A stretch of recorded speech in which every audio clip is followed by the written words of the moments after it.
Exodus chapter 36. So Bezalel and Aholiab and every skilled person whom the Lord has given skill and ability to know how to carry out all the work of constructing the sanctuary are to do the work just as the Lord has commanded.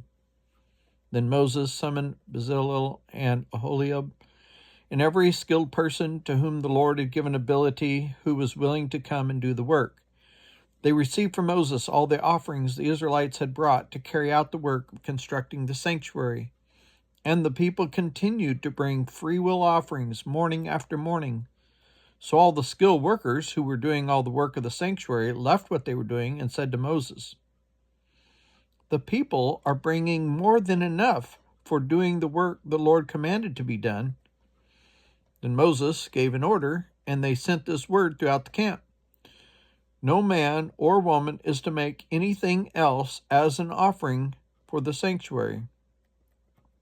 And so the people were restrained from bringing more because what they already had was more than enough to do all the work. All those who were skilled among the workers made the tabernacle with 10 curtains of finely twisted linen and blue, purple, and scarlet yarn, with cherubim woven into them by expert hands. All the curtains were the same size, 28 cubits long and 4 cubits wide. They joined 5 of the curtains together and did the same with the other 5. Then they made loops of blue material along the edge of the end curtain in one set, and the same was done the end curtain on the other set. They also made 50 loops on one curtain and 50 loops on the other curtain of the other set with the loops opposite each other.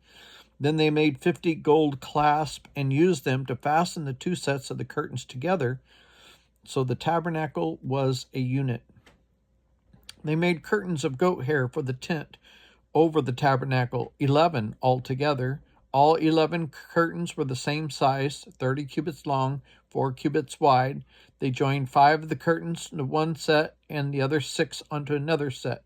Then they made 50 loops along the edge of the end curtain on one set and also along the edge of the end curtain on the other set.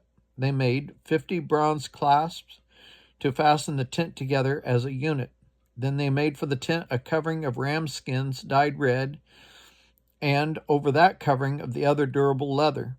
They made upright frames of acacia wood for the tabernacle. Each frame was 10 cubits long and a cubit and a half wide, with 2 projections set parallel to each other. They made all the frames of the tabernacle in this way. They made 20 frames for the south side of the tabernacle and made 40 bases to go under them, 2 bases for each frame, 1 under each projection. For the other side, the north side of the tabernacle, they made 20 frames and 40 silver bases, 2 under each frame.